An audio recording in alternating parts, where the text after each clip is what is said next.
नाज़रीन, आज की इस वीडियो में हम आपको दिखाने जा रहे हैं अमेरिका और इसराइल को हैरान कर देने वाला तुर्की का तबाहकुन जंगी त्यारा और इसका फायदा पाकिस्तान को क्या होने जा रहा है।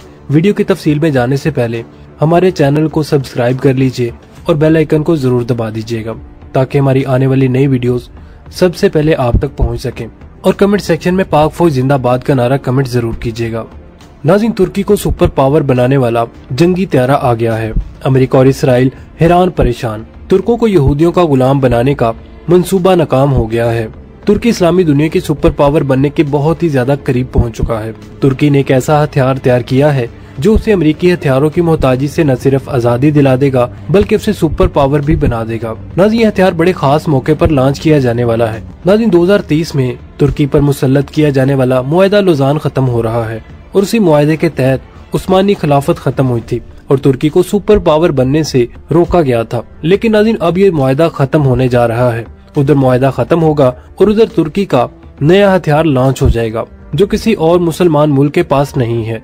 आखिर नाज़रीन, ये क्या हथियार है और तुर्की इस हथियार को बनाने पर क्यों मजबूर हुआ, ये मुकम्मल तफसीलात हम आपको आज की इस वीडियो में दिखाएंगे।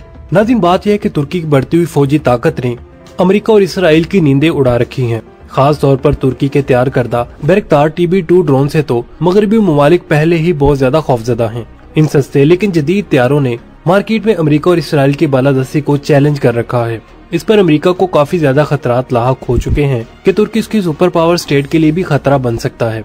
इसलिए नाज़रीन, उसने तुर्की को जदीद हथियारों की सप्लाई रोक दी। खास तौर पर 5th generation fighter jet F-35 जंगी त्यारे देने से इनकार कर दिया।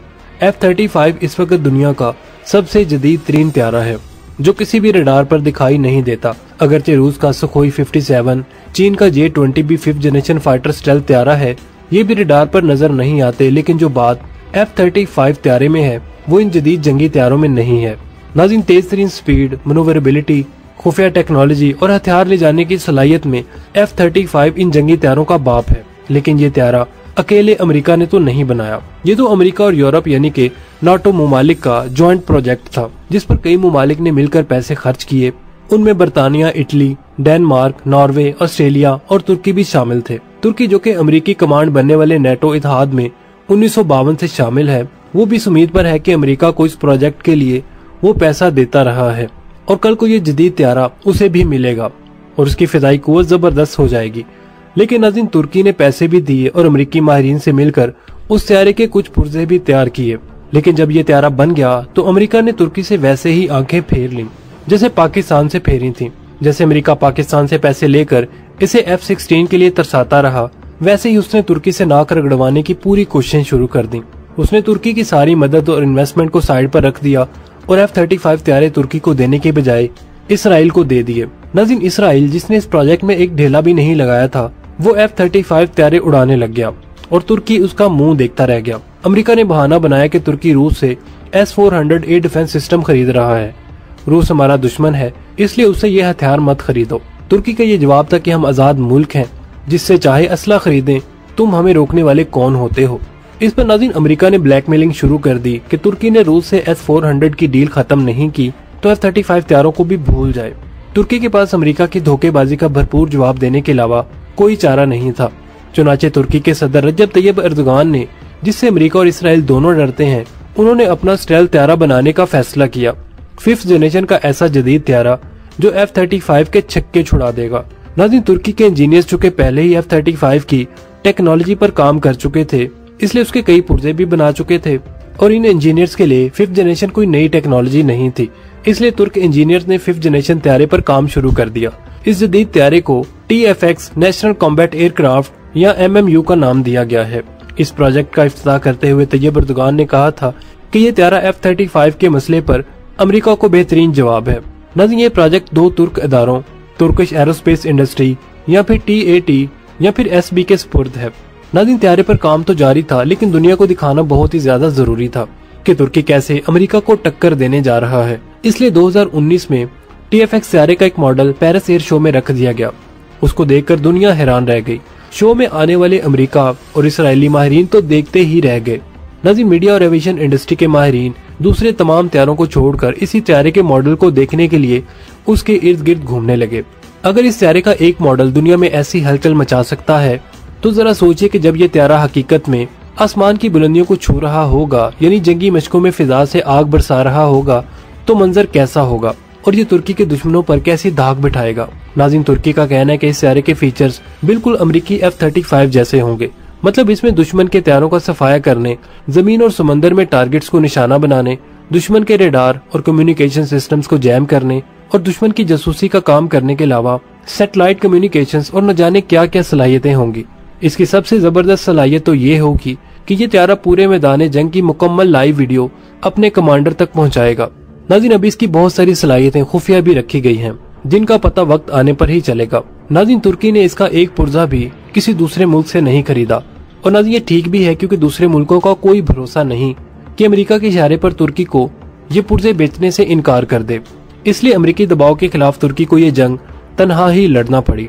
नाज़रीन, अगरचे इंजन की तैयारी के लिए बरतानिया से कुछ टेक्निकल मदद और मशवरे जरूर लिए गए, लेकिन ये मदद बहुत ही ज्यादा नहीं। ये सिर्फ इतनी थी कि मुस्तकबिल में इससे कोई नुकसान न हो।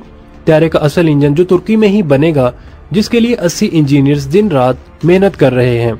खुशखबरी ये है कि तुर्की ये त्यारा अगले साल लॉन्च कर रहा है, जिस साल ये मुआहदा लौज़ान खत्म होगा, यानी 2025। नाज़रीन, इसका मतलब यह है कि इधर तुर्की पर लगाई गई आलमी पाबंदियां खत्म होंगी और उधर नए त्यारे के साथ तुर्की सुपर पावर बन जाएगा, क्योंकि आज जिन मुल्कों के पास 5th जनरेशन त्यारे हैं वही सुपर पावर हैं। जैसे कि अमेरिका, रूस और चीन। किसी और मुल्क ने तनहा कोई भी 5th जनरेशन त्यारा नहीं बनाया, तो नाज़रीन तुर्की ये त्यारा तैयार करने वाला चौथा मुल्क होगा। इससे सुपर पावर होने का एजाज मिल जाएगा। और नाज़रीन, आप तो ये जानते हैं कि आलमी मीडिया 2020 से किस कदर डरा हुआ है। हर तरफ शोर मचा हुआ कि जैसे ही 2025 आएगा तैयब उर्दुगान खिलाफत उस्मानिया की बहाली का ऐलान कर देंगे। शायद इसी खौफ की वजह से अमेरिका ने तुर्की से भी इसराइल को F-35 त्यारे दे दिए। हालांकि नाज़रीन, इसराइल को इसकी कोई जरूरत नहीं थी। वो पहले ही मशरिक़ वस्ता की सबसे बड़ी ताकत है और जाहिर है कि अमेरिका ने इसराइल को यह हथियार मजलूम फलस्तीनियों या अरब मुल्कों के लिए नहीं दिए, बल्कि इन्हें तुर्की से लड़ने के लिए दिए हैं, क्योंकि वो जानता है कि 2025 में तुर्की का नया त्यारा पूरी दुनिया में हलचल मचाने आ रहा है। नाज़रीन, तुर्की का ये नया जहाज सिर्फ F-35 की टक्कर का त्यारा नहीं, बल्कि इसका एक और भी फायदा है। ये नया स्टेल्थ फाइटर जेट तुर्की को अमेरिका की फौजी गुलामी से मुकम्मल तौर पर आजाद कर देगा। और यही वजह है कि इस वक्त तुर्की के पास 245 अमेरिकी F-16 त्यारे हैं। अगरचे तुर्की इन त्यारों को अपने मुल्क में लाइसेंस पर तैयार करता है, लेकिन अमेरिका को कोई भरोसा नहीं कि वो कल को तुर्की में F-16 की तैयारी पर ही पाबंदी लगा दे, तुर्की का लाइसेंस कैंसिल कर दे और उसे F-16 के पार्ट्स भी ना दे। तो नाज़रीन, फिर वो क्या करे? क्या वो भी पाकिस्तान की तरह जदीद त्यारों से महरूम हो जाएगा? नहीं, बिल्कुल भी नहीं। जिस तरह पाकिस्तान ने अमेरिका की नीयत समझकर अपना JF-17 थंडर बना लिया, इसी तरह तुर्की का स्टेल्थ त्यारा सारे अमेरिकी F-16 जंगी त्यारों की जगह ले लेगा। यानी तुर्की अपने F-16 ग्राउंड करके 5th जनरेशन के अपने बनाए हुए त्यारे मैदान में ले आएगा, जो कि तुर्क फिजाओं के निगहबान होंगे। नाज़रीन, अगर टेक्निकल मामलात को देखा जाए तो तुर्क त्यारे को पूरी तरह ऑपरेशनल होने में 9 साल और लगेंगे। यानी 2025 में इसका प्रोटोटाइप बनेगा। प्रोटोटाइप में 5th जनरेशन की तमाम टेक्नोलॉजी नहीं लगाई जाती। इस त्यारे के आजमाइशी टेस्ट होने के बाद 2030 तक इसे मुकम्मल तौर पर बना लिया जाएगा। उस त्यारे में फिर टेक्नोलॉजी नस्ब करके इसे बार बार उड़ाया जाएगा। इस तरीके से इंजन की कारकर्दगी और त्यारे की दीगर सलाहियतों से मुतल्लिक जांच पड़ताल होती है।